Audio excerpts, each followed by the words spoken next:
Have you ever offered help to a really strong, independent woman and you get that quick, nope, I'm good? It can be kind of confusing, right? Well, today we're going to unpack exactly why that no is so common and what's really going on beneath the surface. Let's get into it. Okay, so to really get this, we have to start with a core idea, a sort of philosophy.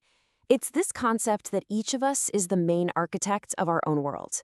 For an independent woman, this isn't just some nice quote. It's basically the blueprint she's built her life on. And this, right here, isn't just a catchy phrase.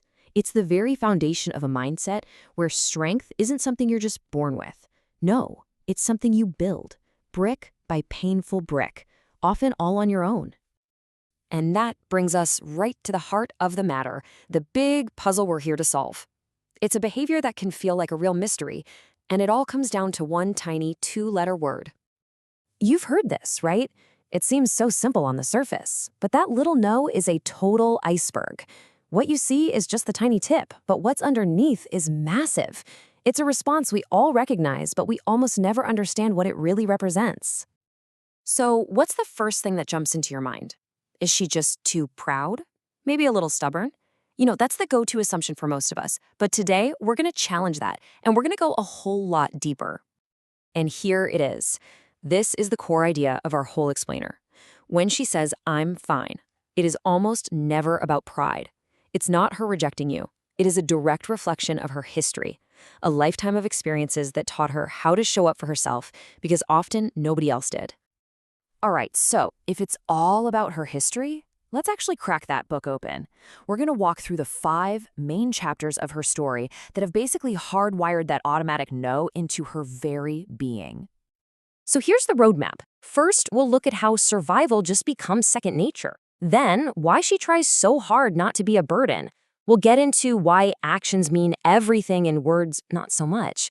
Then we'll talk about wanting a partner, not a hero. And finally, the big one, the fear of being let down. So first up, her strength wasn't a choice. It was forged out of pure necessity. She had to figure stuff out on her own, solve her own messes, and carry some really heavy burdens by herself.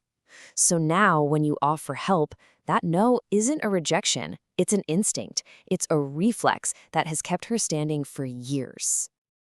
Second, because she knows exactly how heavy life's burdens can be, she's carried them, her immediate instinct is to make herself smaller. She minimizes her own needs, not because they aren't there, but because she would hate to add any more weight to your shoulders.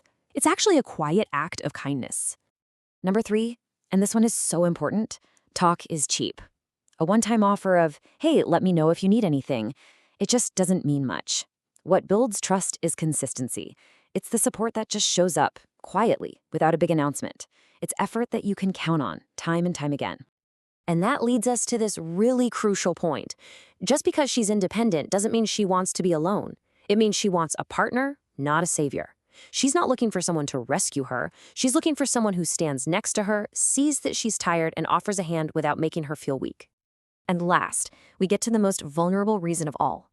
Her history has probably taught her a really painful lesson that relying on people often leads to disappointment. So that no, it's a shield. It's self-protection. It just feels safer to rely on herself than to risk being let down one more time. So we've spent all this time deconstructing her no, but what happens when she finally says yes?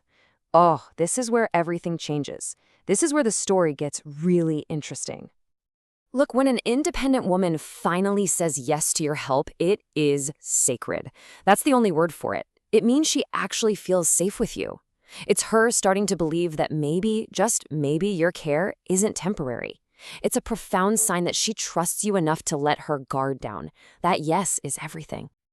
So, what do we do with all this information? Well, it all leads to our final and honestly most important takeaway. It's about completely shifting your mindset from wanting to be a rescuer to becoming a true partner. So what does that look like in the real world? Well, the key isn't to stop offering help. It's to stop asking so loudly. Instead, just show up softly. Do a small thing without asking. Let your consistent actions do all the talking, and above all, be patient. Because with her, trust isn't given, it's built slowly and quietly over time. And this is the thought I really want to leave you with today. The goal is never to save her from her own independence. The goal is to be the person who makes her feel safe enough that she doesn't have to be strong every single second of the day. It's not about taking away her burdens, but about choosing again and again to stand right there with her while she carries them.